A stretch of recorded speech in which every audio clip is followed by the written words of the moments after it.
Hey, sixth graders, welcome back to algebra class. There's two things I wanted to go through with you. And notice I said algebra class.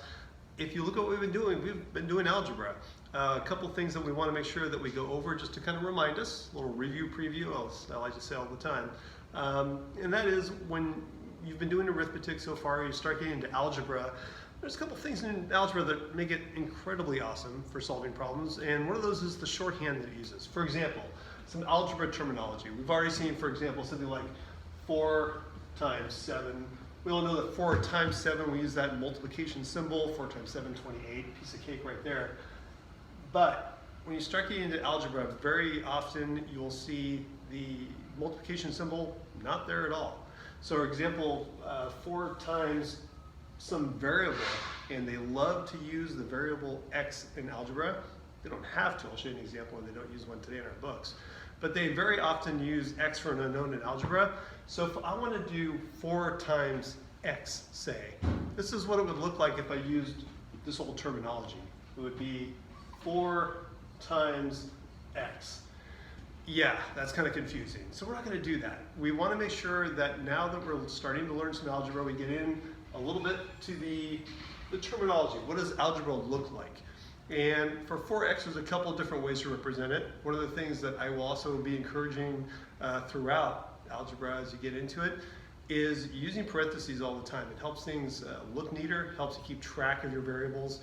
So 4 times x, what might that look like? Well, 4 times x, you go 4 dot x. It's a little bit cleaner. We know that the dot means multiplication, but more often in algebra, we'll see simply 4x. Or sometimes you might see or 4x, or you could put it both in parentheses. The point is, as we get into algebra, you will not see the multiplication symbol as much. The multiplication symbol will be there still for sure, but not quite as much because a lot of what we do in algebra, repeated addition, things like that, can be represented more efficiently using just the lack of the multiplication symbol when you put them right next to each other. It's implied, it means multiplication. Here's a couple of examples from last night that I think might make some of this a little clearer. And then also a little more on one-step equations. So last night we had a couple problems that looked like this. One of them was, I'll erase the board, get a little bit more space here. Well, one of them, straight out of, let's see, page 79 in Unit 6 last night, looked like this. It said 2/5 m equals 17 fourths. So let's write this again over here. 2/5 m equals 17 fourths. When you're looking at this, it's still a one-step equation. And you might be saying to yourself, well, wait a second, no, it's kind of complicated. I think that's like multi-step equation. No, we're still using our algebra toolbox. Our algebra toolbox, if you look at yesterday's video, if you remember from your notes, we're still using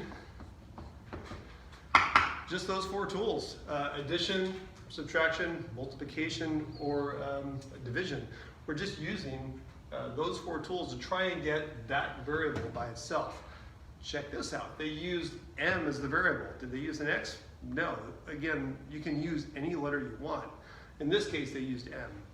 Now, when you see 2/5 m, a couple of different ways to think about this. Very often, you'll see this written with parentheses. I encourage you to do that because what this means is 2/5 multiplied by m. See the m right here? Seems like a minor point, but it's not when you're trying to understand an algebra equation from some of the textbooks.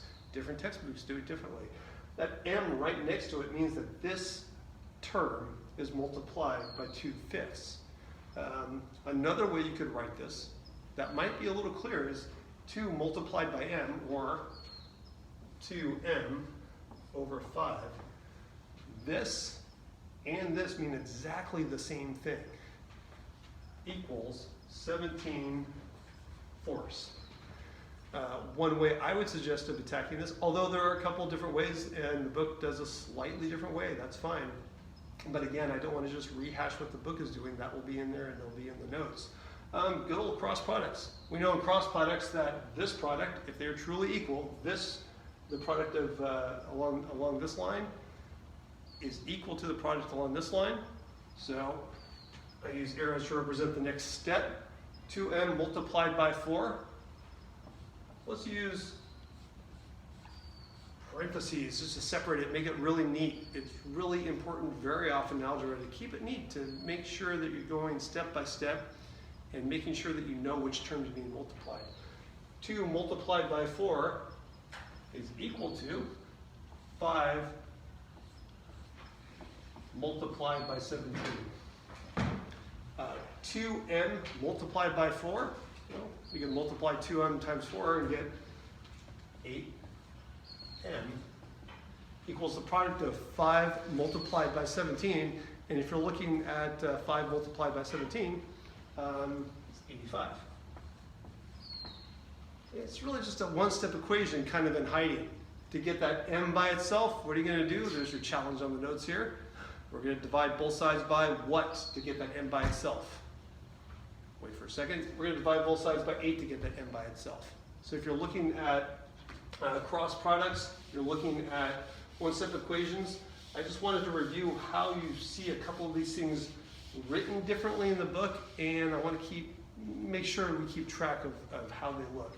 Another one that we see yesterday is 5.5x equals 8. So 5.5 x equals 8. Again, it's really just a one-step equation. It doesn't look like it at first, but it is. A couple of different ways you can attack it.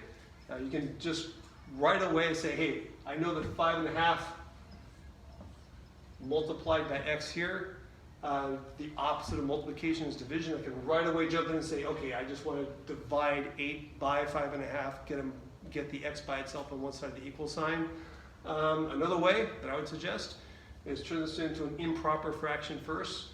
2 times 5 is 10, plus 1 is 11. So it's really saying 11x over 2 equals 8 over 1. Again, a couple different ways of attacking this, but if you check it out, we use cross products again. We can simply divide both sides by 11 halves. Our goal, as always, is to get that x by itself on one side of the equal sign. Right here, I hadn't thought about doing cross products originally when I was looking at this. Originally, my way of thinking about it was to say, oh, I'm going to divide both sides by 11 halves.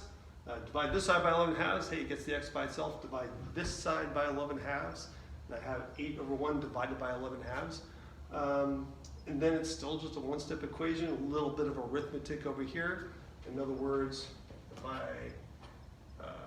go 8x equals 8 over 1 divided by 11 halves, I know everybody in our class can look at this one and say, oh, wait a second.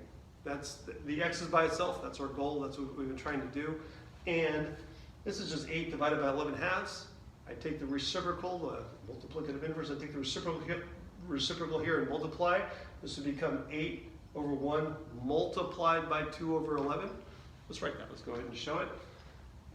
X equals 8 over 1 multiplied by 2 over 11. And since I know everyone in the class can do that, I just want to point out, hey, you see what I did here? I put them both in parentheses, partly to keep it neat. And also, I wanted to make sure that I took that 8, I put it over a 1. Did I have to do that? Well, it certainly helps me keep track. And again, coming from a science point of view, this comes in really handy when we do this thing in science. We're really trying to keep track of our units called dimensional analysis. But the long and the short of it is, it just makes it neater when you're writing out the terms separated by parentheses where possible. 1, it shows multiplication. 2, it helps you with cross-canceling. You can't do any cross-canceling here, but it does help when cross-canceling is available to help us simplify a term. Hope that helps you out. Look for the notes online in the Google Classroom, and I'll make sure that we have the updated answer key up there as soon as possible for the Unit 6 lessons that we've done so far. Have a good day. Hope everyone's doing well at home. Talk to you in a little bit. Bye-bye.